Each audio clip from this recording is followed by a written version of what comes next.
Your neck or your shoulder is not the problem. This is not where you're supposed to be looking at, and here's why.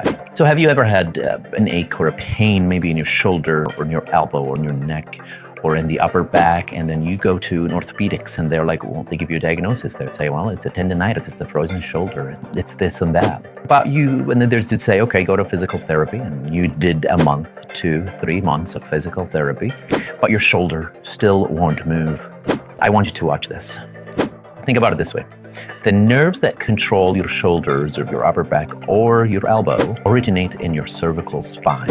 Every nerve that goes to your shoulder, goes to your elbow, goes to your hand, all of them has to come out of your skull down to your cervical spine, down to your neck to connect to your shoulder. That makes sense, right? It's very simple. But when the first vertebra in your neck is misaligned, which we call it the atlas, it creates a cascade of tension and compensation all the way down. Your shoulder muscles start to lock up and contract, okay? Your range of motion just diminish and disappear. And you get diagnosed with frozen shoulder or rotator cuff issues or carpal tunnel if it's in your hand.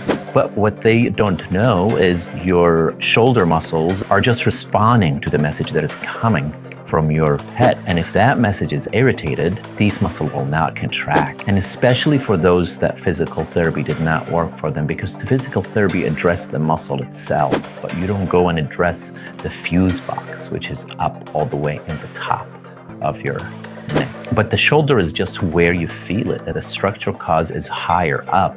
So I want you to think about it. The nervous system or your brain is the manager. And if the manager sends that specific order to the staff, in that instance will be your shoulder or maybe your elbow or your hand, the staff is only going to do what they've been told. You can talk to the staff as much as you can, but the staff does not write or control the office policy or the store policy. And what they're going to tell you, I can't help you, you have to speak to the manager. Now, your muscle cannot speak, and they cannot tell you that, but if they would to speak, they would tell you, stop poking me with needles, stop massaging me, stop taking medication to drug me out. You need to speak to the manager, which is all the way up at the top of your neck. This is where the messages comes from. So sometimes to fix the problem, we have to stop blaming the staff and go talk to the manager. And that's exactly what upper cervical care is about. We correct the alignment at the top of the spine, and we often see immediate change in shoulder mobility. Some patients, even the same day, this is right after the adjustment, they're like, oh, wow, my range of motion just improved.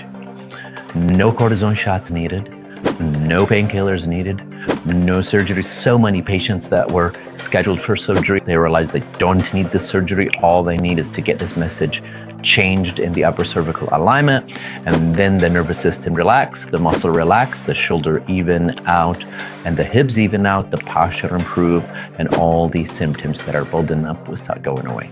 Now, I know your orthopedic surgeon will never tell you this, your neurologist will never tell you this, but that is something you need to know of before you make a decision that involves surgery.